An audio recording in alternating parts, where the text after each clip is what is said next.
Dhaka central বিশ্ববিদ্যালয়ের অধ্যাদেশ জারির দাবিতে কিন্তু গতকালকে থেকে আন্দোলন করছেন 7 কলেজের শিক্ষার্থীরা। গতকালকে শিক্ষা ভবনের সামনে কিন্তু তারা রাস্তা অবরোধ করে রেখেছিলেন এবং অবরোধের পরবর্তী সময় নির্দিষ্ট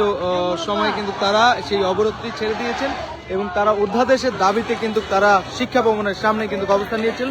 এই মুহূর্তে দেখছেন যে আসলে 7 কলেজের যত শিক্ষার্থীরা আছেন তারা এই 7 কলেজের শিক্ষার্থীরা সেন্ট্রাল বিশ্ববিদ্যালয়ের অধ্যাদেশের দাবিতে কিন্তু তারা আসলে এই শিক্ষা ভবন ঘেরাও কর্মসূচি পালন করেন এবং এই মুহূর্তে দেখছেন আসলে শিক্ষা ভবনের যে রাস্তাটি আছে সেই রাস্তাটি কিন্তু রাস্তার সামনে কিন্তু তারা বসে আছেন এবং অপর পাশে পুলিশের অবস্থান লক্ষ্য করা যাচ্ছে। পুলিশ ব্যারিকেড দিয়ে রেখে দিয়েছে কিন্তু তার সামনেই কিন্তু শিক্ষার্থীরা তারা তাদের যে দাবি সেই দাবি আদায়ের জন্য কিন্তু তারা স্লোগান দিচ্ছে এবং গতকালকে থেকেই কিন্তু তারা এই শিক্ষা ভবনের সামনে ছিলেন। আজকে দেখা যাচ্ছে এই শিক্ষার্থীরা তারা কিন্তু বেশ কিছু স্লোগান দিয়ে কিন্তু এখানে এসেছেন এবং স্লোগান দিয়ে কিন্তু তাদের যে অধ্যাদেশ সেই অধ্যাদেশ জারির দাবিতে তারা এখানে আসছেন। দর্শক, যেমনটি বলেছিলাম গতকালকে দিনভর রাত আন্দোলন করে রাতেও শিক্ষা ভবনের সামনে অবস্থান করেছেন এই 7 কলেজের শিক্ষার্থীরা। গতকাল দিনভর অবরোধ কর্মসূচি পালন করে রাতেও শিক্ষা ভবনের সামনে অবস্থান নিয়েছেন এই শিক্ষার্থীরা। ঢাকা সেন্ট্রাল ইউনিভার্সিটির চূড়ান্ত অধ্যাদেশ জারির দাবিতে গতকাল সকাল থেকে রাজধানীর বিভিন্ন সড়ক অবরোধ করে রাখেন তারা। পরে জনদুর্ভোগ এড়াতে আবারও অবরোধ তুলে নেয় এই শিক্ষার্থীরা। অধ্যাদেশ না পাওয়া পর্যন্ত বাসায় ফিরবে না বলছেন এই শিক্ষার্থীরা এবং ফলে গতকালকে রাতেও তারা কিন্তু এই সেন্ট্রাল বিশ্ববিদ্যালয়ের অধ্যাদেশের জারির দাবিতে শিক্ষা ভবনের সামনে ছিলেন এবং হাইকোর্টের যে মাজার গেট আছে সেই মাজার গেটটি গতকালকে বন্ধ করে রেখেছেন এবং আজকে দেখা যাচ্ছে সব শিক্ষার্থীরা তাদের যে অধ্যাদেশ সেই অধ্যাদেশের দাবিতে কিন্তু এখানে এসেছেন এবং সেন্ট্রাল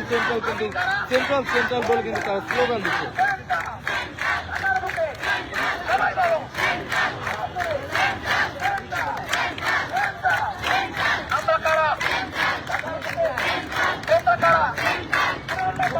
একটি বিষয় জানিয়ে রাখি, যেটি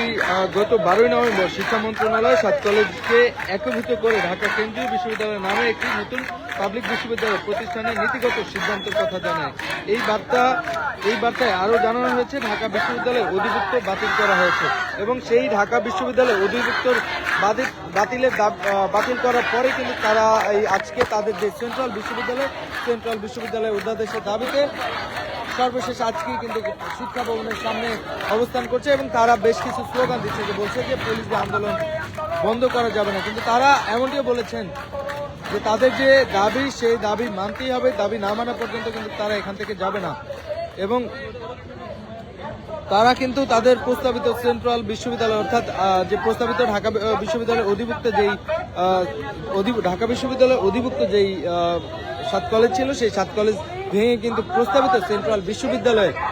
নাম হয়েছে এবং সেই সেন্ট্রাল বিশ্ববিদ্যালয়ে 2024-25 সেশনে কিন্তু শিক্ষার্থীরা ভর্তি হয়েছেন। এই 24-25 শিক্ষার্থীরা যখন ক্লাসে যায় তখন তাদেরকে অবৈধ ঘোষণা করা হয় এবং তাদেরকে বৈধ বলা হয় না, বলা হয় যে তারা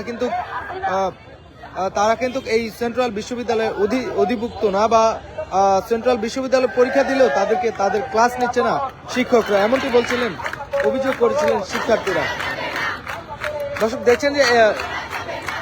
শিক্ষা ভবনের ঠিক সামনেই শিক্ষার্থীরা কিন্তু আন্দোলন করছেন এবং গতকালকে থেকে তাদের এই আন্দোলন চলমান ছিল এবং এরপরে আজকে সকালে দেখা যায় যে তারা 10টা থেকে 12টা পর্যন্ত তারা কিন্তু শিক্ষা ভবনের একটি পাশে অবস্থান নেয় এবং পরবর্তী সময় দেখা যায় যে শিক্ষা ভবনের যেই মূল গেট সেই গেটের সামনে কিন্তু তারা এসে অবস্থান করেন এবং তারা একটু দূরেই কিন্তু বসে পড়েছেন এবং ঠিক সামনে কিন্তু পুলিশের ব্যাপক অবস্থান লক্ষ্য করা যাচ্ছে এবং দুই পাশে কিন্তু পুলিশ ব্যারিকেড দিয়ে রেখেছেন যেন শিক্ষার্থীরা কোনোভাবে শিক্ষা ভবনের অভিমুখে যেতে না পারে। পুলিশের কঠোর অবস্থান দেখা যাচ্ছে। দর্শক, এই ছিল শিক্ষা ভবনের থেকে 7 কলেজের শিক্ষার্থীদের সর্বশেষ আপডেট। পরবর্তী সকল আপডেট পেতে ডেইলি সান ফেসবুক পেজের সাথে যুক্ত থাকবেন।